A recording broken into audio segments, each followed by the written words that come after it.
Yes, somebody introduced them to this so-called lifestyle, but they're liars. They don't want to tell the truth. That's why they're not for our cause. That's why I have no sympathy for no grown homosexual that decides to bend over on his own. Because we was raped, forced to bend over, beat up to bend over. Today, these dudes today, they're not getting raped all of them. These dudes today are raping. You understand? It's different. They're not being forced into no slavery or no buck. That's not what's going on. These guys today are poison in the community.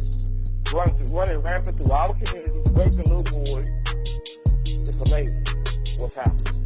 So we have to talk about these things paramount because we swept them under the rug for so long, and now the homosexual is still with a very loud voice. And they're screaming. They want to be heard and seen and everything else. And they don't want to hear nothing else. And I think they feel this way because they were raped. And when they went to the adults, when they were younger, the adults didn't do a damn thing. So now they're angry, pissed. They don't want you to know. They want to be seen. They want to be heard because the reality is they were created, made by black men. These fags today, the majority of these homosexuals today, some black men got something to do. People don't want to hear that, but it's true. And that's why people get so angry. But it's got to be talked about. It's very paramount, especially now with the homosexuality being introduced into the school system. The pedophilia being introduced into the school system. Bruh, this is the major topic. This is the last fight. If the black man can turn you into a homosexual, you're walking dead. You're alive, but you're dead. Yeah, game over. Very simple. No doubt. And matter of fact, you know, and here's how you know it's agenda. Because, I mean, this wasn't like an organic, like, you know, gay people were being mistreated and they just wanted their rights. You know what I'm saying? No, this was like a calculated, slid in on our civil rights movement that our people died for. You know what I'm saying? They slid in on that, usurped it, basically. And here's how you know it's agenda amongst the many other ways that you know. But just one easy way to see it is like this. Like the football player and the basketball player within the last couple years that came out being gay. You know what I'm saying?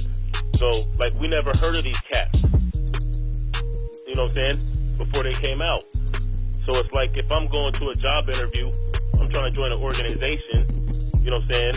I don't go there telling them what my sexual business is or my sexual fetish. You know what I'm saying? I might have a fetish for having sex with midgets dressed like clowns. You know, something crazy like that. But am I going to address the person that I want to hire me with that first? Or am I going to tell them, like, what skills I have? You know what I'm saying? So why is it that your sexuality is on the forefront? You know what I'm saying? When you're trying to join an organization or get hired or join the army or whatever. That right there lets you know it's agenda. You know what I'm saying? This is a European thing. This is their culture. All the Roman and Greek dudes were always gay. They did look down at the woman. You know what I'm saying? They admired the young boys. You feel me? So, I mean, this is not part of our culture. And I'm sick and tired of hearing people try to justify this behavior with ancient African, you know, there was, you know, maybe there were. You know what I mean? Like, we didn't have no proof of it, but maybe there were some tribes or some renegade faggots in ancient Kemet or in ancient African civilization. But was that the norm, or were they outcasts? You know what I'm saying? Right. But is there anything that you could point out that they contributed to humanity? You probably can't. And let me say this to the women. I had a couple discussions on a couple shows where, you know, a few sisters, I won't say they were condoning it. I'll just say that they were kind of tolerant of it. But I just want to just put this out there for the women that, you know, will vote for gay rights or that will, you know, be a sympathizer or accommodator or just tolerate it. Just understand this. As this homosexuality becomes more normalized and cool, know this is that there will be a blurring of what rape is. You know what I'm saying? That will come along with it.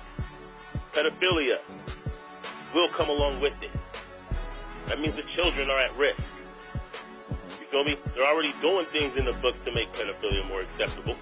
They're doing that. So that's who they are. So now they're just coming out the closet. You know what I'm saying? That's who they are by nature. They've never had a problem with that. Why do you think the Catholic Church is so rampant in raping? Because that is just part of their culture. They had to hide that part because they're minority, and they would have got done. But now that they have control, they can bring that shit out, and it's going to affect. You know what I'm saying? And one thing, like I'll ask the sister, like, okay, so you're saying that it's cool, and they're just whatever. Do you want a homosexual dude watching your son? Cricket. Right. You know what I'm saying? Right. Exactly. All right, let's go to the whole bunch of random numbers. Let's start with 491. Peace, you're on Blackistand Radio with Jay Dizzle and Dawa Yisrael. I'm calling from overseas, so there might be a 3-second delay in my responses, but I wanted to make one comment, and then I also want to follow that with a question. And the comment that I wanted to make was addressing homosexual men watching children. I have a very close relative who had a live-in partner, and he told me at the age of 35 that this man used to make him touch his penis when he was 3 years old. Also, when I was living in America, I had a mate for a few years who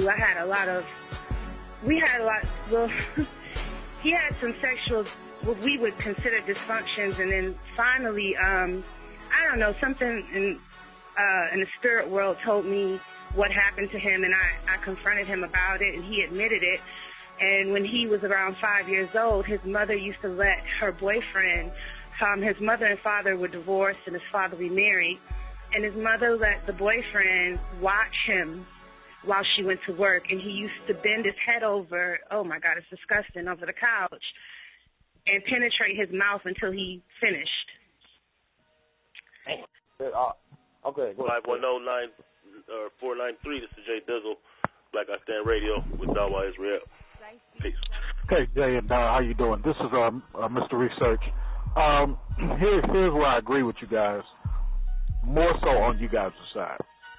So I've had conversations with LB people on their platform, and because I try to be a polite brother who just sticks to the facts, I find, like you find, a lot of times people cannot articulate their own issue without, like the sister said, you want to impose what you got going on somebody else in the schools or what have you. So when I pose that to a lot of LB people, they have an issue without getting emotionally upset where they can't articulate their own point. And also, I state to those black individuals that are part of that movement, I say to them, see how easily they kind of disbanded you guys now that they got what they want? How a lot of you guys are no longer part of their groupings any longer? They look at you in somewhat of a, we don't want to be associated with them because they over the top. So here's the pushback I would like to say, just so I can intellectually understand. I only challenge you guys on this theory, not taking their side, but just to see how you respond to what their philosophy is. So with everything that you guys said, if I were taking their side, I would say simply this.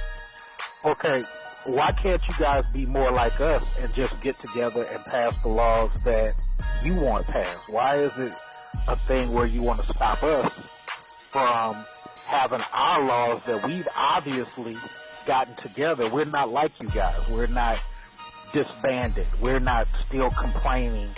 We're getting together and making it happen. So why can't you straight people do that?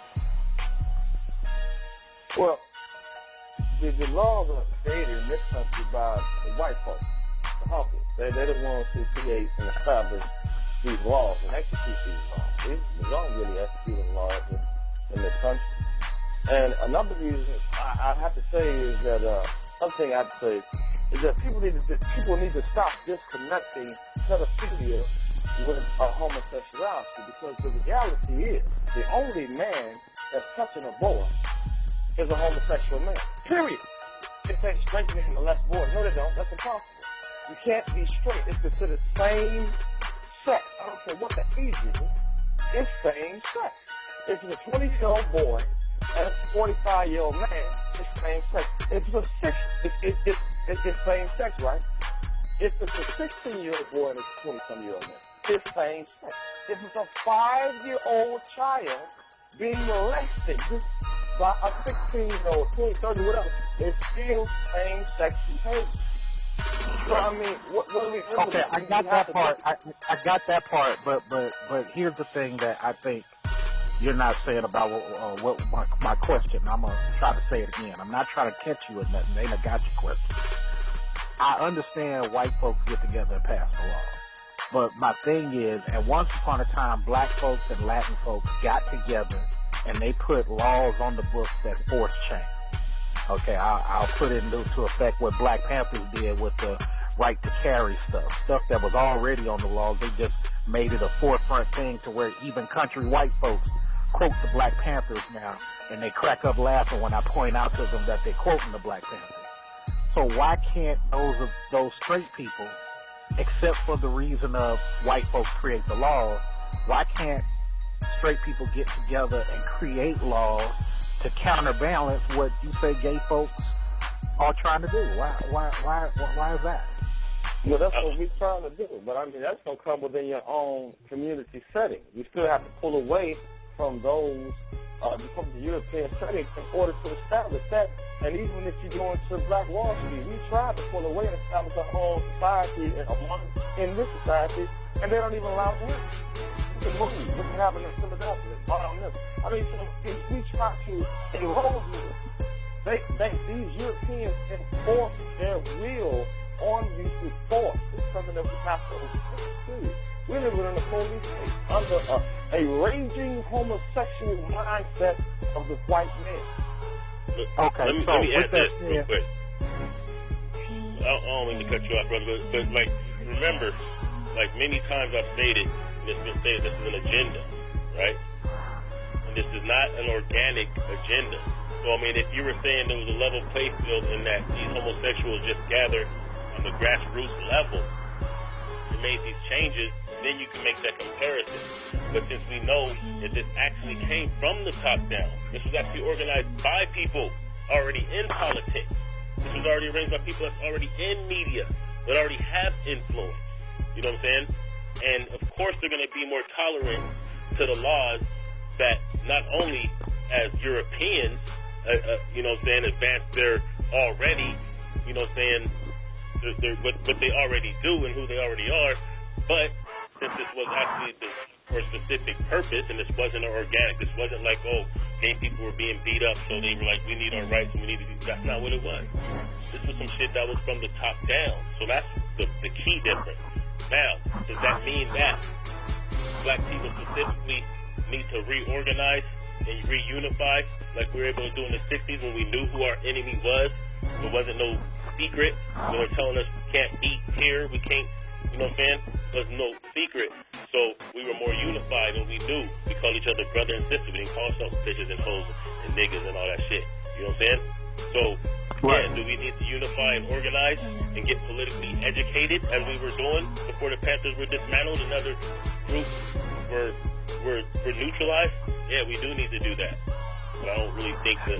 You know what? I thank you for that. That was a better thing that I had thought of. So you're absolutely right. It's the power structure from up top, which is part of the white supremacy thing, but the gay supremacy underneath the guise of white supremacy, which creates the power tree, basically. So it's always been like that. They've always been married together. You know what I'm saying? The Romans, that's who they were. So they might not have pushed like in the Roman Greek days. They might not have pushed the per se homosexual agenda. That's just who they were as they operated normally within their budding white supremacist system. That's just who they are. You know what I'm saying? So it's no different than us. It's no different than us who would put statues of man, woman, and child. We weren't advancing a heterosexual agenda. We were just being us. Right. You know what? As I bow out off your radio and give somebody else a shot, it is the same argument I used to say to gay folks on their own station about trying to do the black people civil rights hide behind us thing. I cannot look down the street and discriminate you of being a gay white dude because you look like all the other white dudes. But you can look down the street before I even come to apply to this job, and you can discriminate me like, here come one up now.